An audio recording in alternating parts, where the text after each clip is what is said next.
Memoria Sur, un podcast de Diario Sur para hablar y disfrutar de la historia, con Ana Pérez Brián y Curro Fernández Sibaja.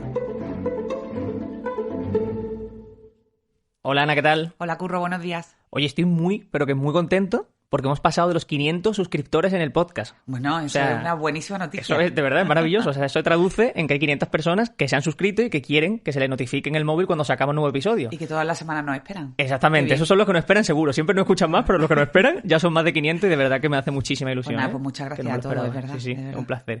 Para quien nos esté escuchando y no esté suscrito, lo único que tiene que hacer es irse a la plataforma en la que esté escuchando esto, ya sea Spotify, iVoox o Apple Podcast, y es que va a haber directamente el botón de suscribirse, no tiene más. Y así se garantiza que le avisan. Eso, que lo esperamos a todos. Desde luego, estoy súper contento. Además, nos llegan muchos comentarios. No sé si a ti también. Sí, incluso la verdad a Twitter, que sí. Instagram. La verdad es que llega mucha energía y la verdad, en general, toda buena. A mí, la única crítica, entre comillas, que nos hacen, que yo creo que tú estás de acuerdo conmigo, es que quizás se les queda demasiado corto. Eso nos dicen. Sí, es cierto. Así pero que... Bueno, intentamos ajustarnos un poco al tiempo que teníamos estipulado desde el principio, pero bueno, también yo creo que la gente que nos escucha ve que nuestra conversación también surge como algo muy natural, ¿no? Y muy espontáneo, y a veces se nos va un poco más de la cuenta, pero bueno, intentaremos ir alargando, bueno, con información que sea interesante, por supuesto. Desde luego, lo vamos llevando bien, llevando bien.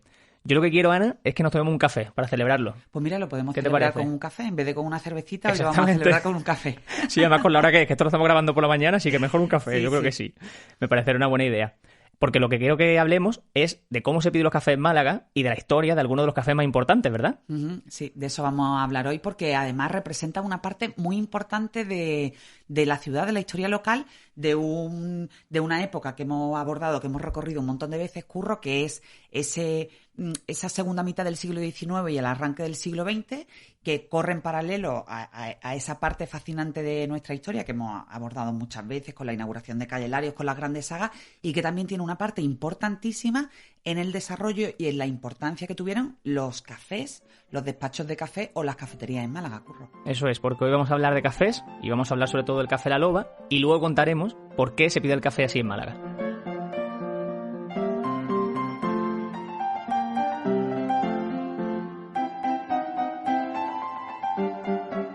Ya hablamos, para recordar a todo el mundo, que hablamos del café de Chinitas y que vamos a dejar en las notas del podcast, o hay que bajar la pantalla para ver el enlace a ese capítulo, que fue muy interesante. El café de Chinitas también otro café histórico de Málaga. Ese café necesitaba un podcast por sí mismo. También le dedicamos en su día el artículo en el periódico y bueno, la verdad es que es uno de esos cafés que además se ha mantenido a pesar del cierre y a pesar de todas las vicisitudes que vivió en sus últimos tiempos.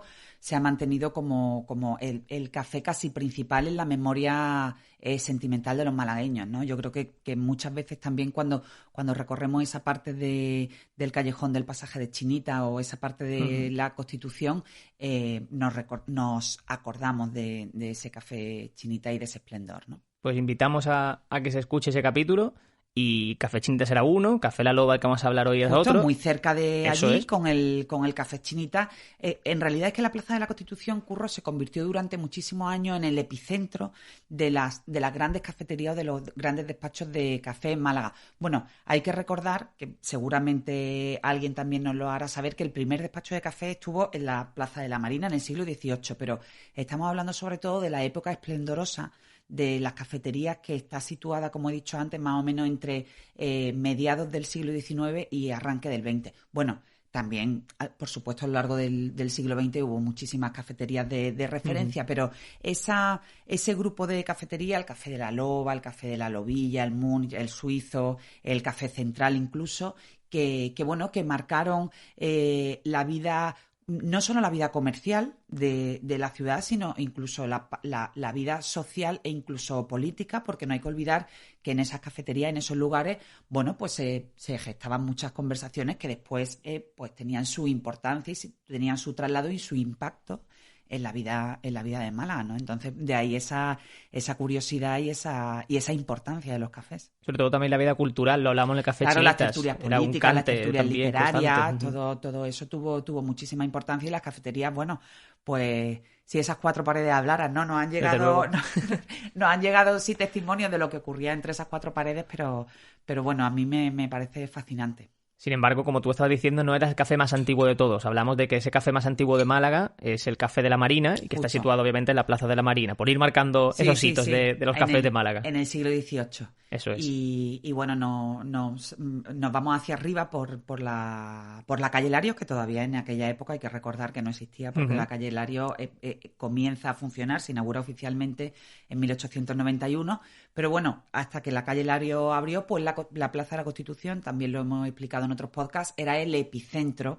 urbano y bueno, y allí pues allí latía, ahí estaba el corazón de la vida urbana, ya fuera con el ayuntamiento, con las cafeterías, hablamos en podcasts anteriores de la cárcel, de la Plaza de Toros, en épocas lógicamente anteriores, pero ahora nos vamos a centrar en ese negocio de las cafeterías. En esa mitad del siglo XIX, en esa primera mitad, ya sabemos que existía el Café La Loba, pero no tenía esa fama, ese reconocimiento que llegó a tener en la segunda mitad. O sea, esa fecha clave que le llega al Café La Loba para su máximo esplendor es 1876-1877, ¿verdad, Ana? ¿Qué es lo que ocurrió? Justamente, mira, las primeras referencias documentales, las primeras referencias históricas que se tienen del Café de La Loba son aproximadamente de 1830. Ahí en ese momento el Café de la Loba, bueno, para situar a todos nuestros seguidores, a los que nos escuchan, hay que decir que el Café de la Loba ocupaba el paño frontal de la Plaza de la Constitución, si subes por calle Larios, donde ahora está la clínica Martí Torres, ese frontal. Al principio era un café que no era muy grande, compartía también espacio con lo que años antes había sido la Casa del Corregidor, que ya hemos hablado de ella, y con otro café más pequeño que se llamaba el Café de la Lobilla. ¿Qué ocurre? Pues a partir de 1800, en ese tramo de la década de los 60, se derriba el edificio y se construye uno nuevo, también con la rehabilitación del Café de la Loba, que efectivamente a partir del año 1877 pues comienza su esplendor máximo. Sabemos que era un café más bien para gente adinerada. O sea, que era los clientes eran gente con más dinero, de un alto nivel. Justo. Antes de esa restauración que fijamos en el año 1877 aproximadamente, el Café de la Loba era un punto de encuentro de industriales, de comerciantes que venían y que pasaban por Málaga, fundamentalmente relacionados con los negocios de aceite, pero a partir de esa fecha, pues ya se considera el Café de la Loba como un punto de encuentro. Ya lo hemos hablado muchas veces también, que todo va por clases, ¿no? De las clases más burguesas y pudientes. Y al lado el Café de la Lobilla, que se le decía el hermano pequeño, pues ya era para clases más populares, ¿no? Me ha llamado la atención precisamente hablando de eso, de que estaba destinado a un público más elevado, con un poder adquisitivo más alto, que su nivel y su calidad de lo que ofertaba era tal que los comercios de la zona tuvieron también que subir el listón para poder competir con ellos. Claro, porque al final eso pasaba ayer, pasa hoy y pasará mañana, ¿no? Cuando se crea un negocio que genera competencia en la zona, al final todo se ve beneficiado. En el Café de la Loba se daba una circunstancia curiosa y así se recogía en la publicidad de la época, en ese pique, entre comillas, pues con otros cafés, pues el Suizo, el Munch, el Central, ya hemos hablado antes de ello, pues que se ofrecía moca auténtico a los parroquianos, así se recogía literalmente en la publicidad, y eso lógicamente pues generó también en los negocios del entorno, con epicentro en la Plaza de la Constitución, ese interés por poder competir con el Café de la Loba, ¿no? Aunque no tuvo competencia ninguna. El Café de la Loba, la verdad es que durante esas décadas esplendorosas de finales de la década de los 70 hasta su ocaso aproximadamente a principios del siglo XX no tuvo ninguna competencia, Curro. Yo, dicho esto, necesito saber ahora mismo cómo era ese Café La Loba por dentro, así que déjame abrir una puerta en el tiempo y me cuentas cómo era.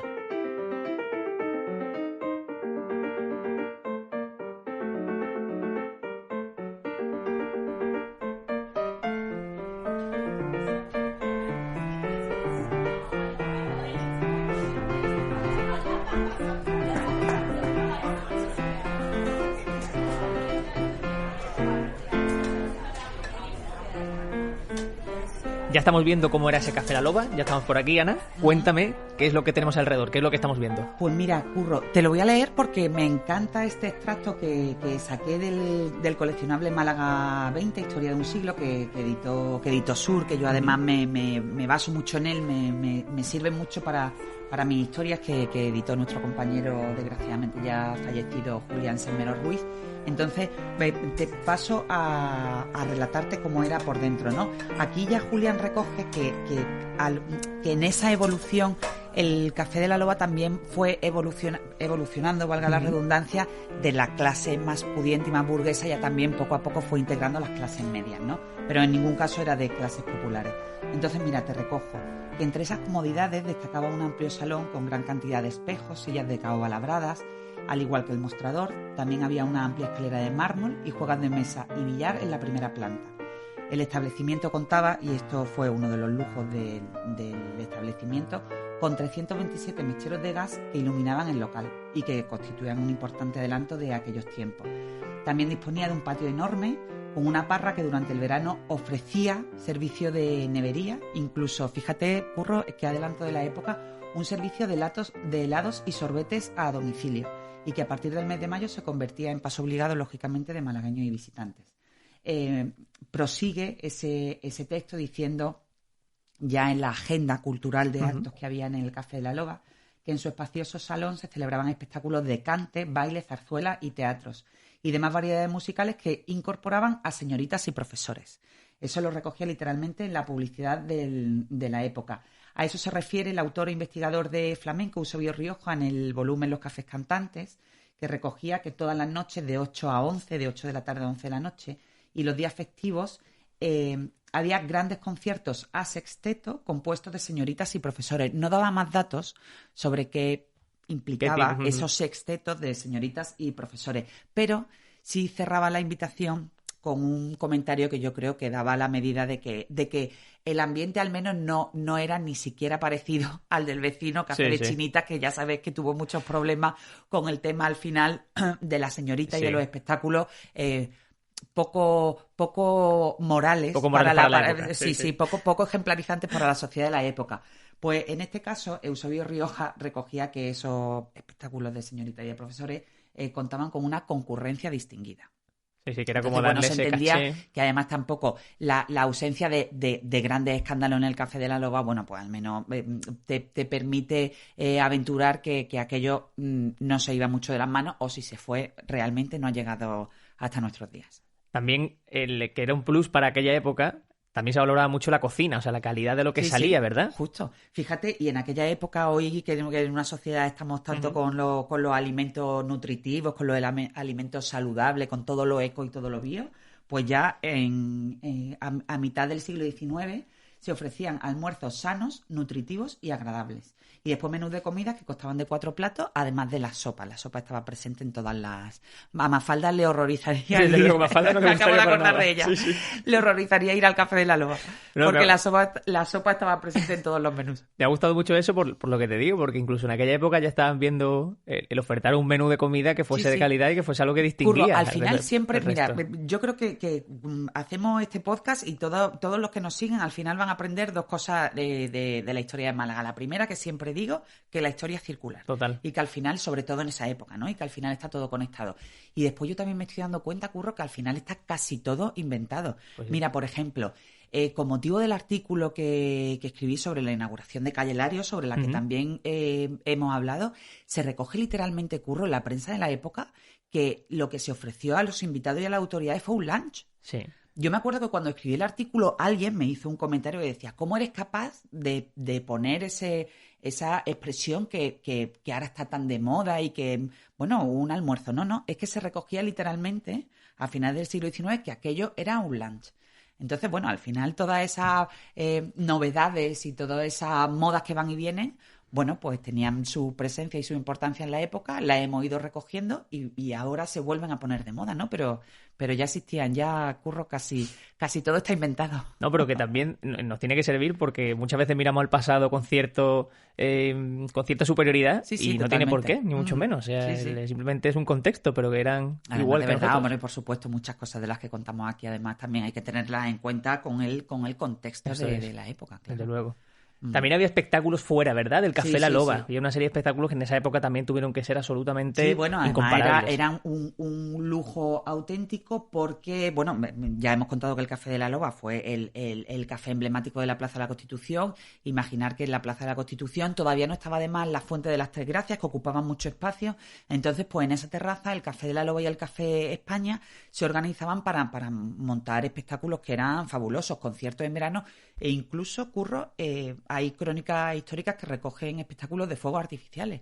Imagínate Sí. lo que tenía que ser eso y la imagen que da del potencial que tenía ese café y los de su entorno, ¿no? No, tenía que ser, de verdad, espectacular. Ujú. Yo quiero imaginar ese contraste de aquellos años entre esa calle Larios, que no existía como tal, como tú estabas diciendo, y esa Plaza de la Constitución que era absolutamente lujosa, preciosa y ejemplar. Ujú. O sea, me llama la atención que en apenas 50 metros de diferencia había una calle completamente Sí. mal configurada e insalubre y una Plaza de la Constitución que era el otro emblema de Málaga, que era lo más moderno y lo más relevante de la ciudad. Sí, sí, Llama la atención. absolutamente. Hasta que no se abrió ese eje de Calle Lario, pues lo hemos hablado muchas veces, ¿no? Pues Calle Lario era, bueno, no tenía nada que ver con lo que hoy era. Eso era un entramado de callejuelas insalubres, pues lleno de tascas, de barberías y de viviendas que dejaban mucho que desear desde el punto de vista sanitario. Y bueno, y al final cuando se abre efectivamente ese eje de Calle Lario, bueno, la obra que ya también lo hemos comentado, que duró unos años y que la inauguración no es hasta 1891, pues sí se produce, que hablábamos también antes de la competencia de las cafeterías, Curro, la competencia entre las calles, es decir, entre la calle Lario, donde lógicamente los marqueses de Larios que habían puesto su patrimonio y todo su interés y todo su talento, ¿no?, al servicio de esa calle, y la Plaza de la Constitución. De hecho, parte de ese ocaso de las cafeterías de la Plaza de la Constitución, del Café de la Loba y de todos esos cafés que habían ido naciendo al abrigo de ese pulso de la Plaza de la Constitución, tuvo mucho que ver con la calle Larios, porque los propios marqueses se encargaron de ir convenciendo no solo a los empresarios de las cafeterías, sino a los empresarios de los otros comercios que había en la Plaza de la Constitución, de que se mudaran a calle Larios. Y entonces sí que es cierto que fue generándose cierta mudanza, ¿no?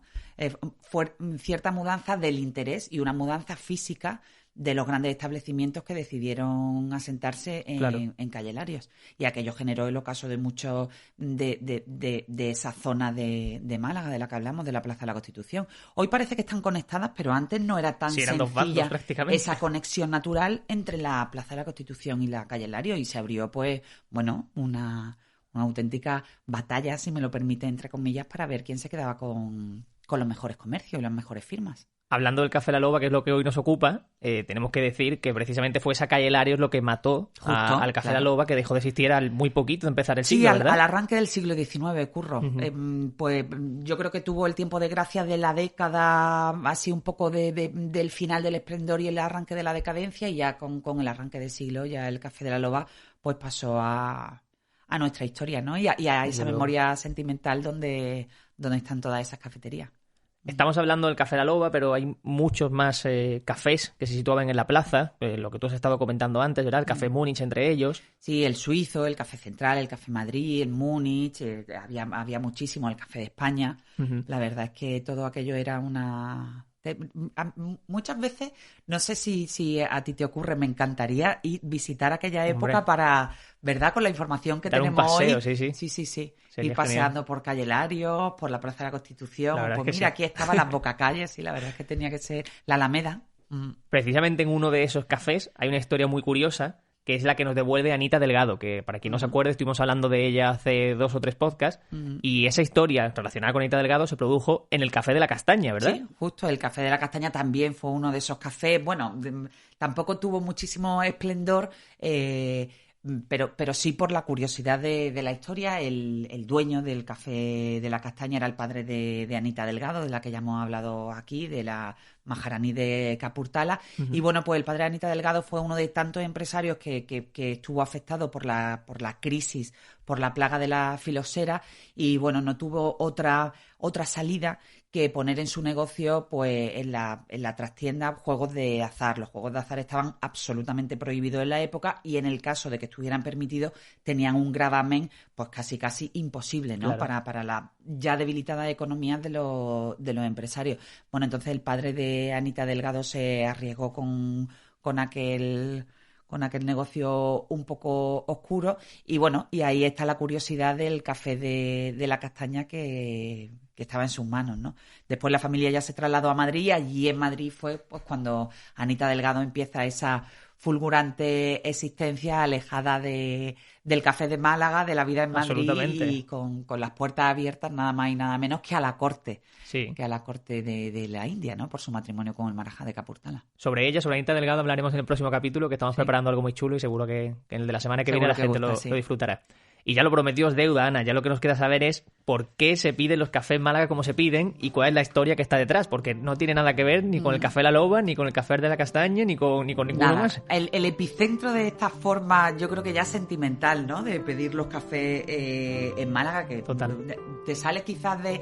Pero además, ¿sabes qué pasa, Curro? Que está tan interiorizada. Yo no sé si a ti te pasa a lo mejor que te vas fuera y dices, bueno, un mitad se llega a entender... Sí, por dónde van las cosas. En la cafetería.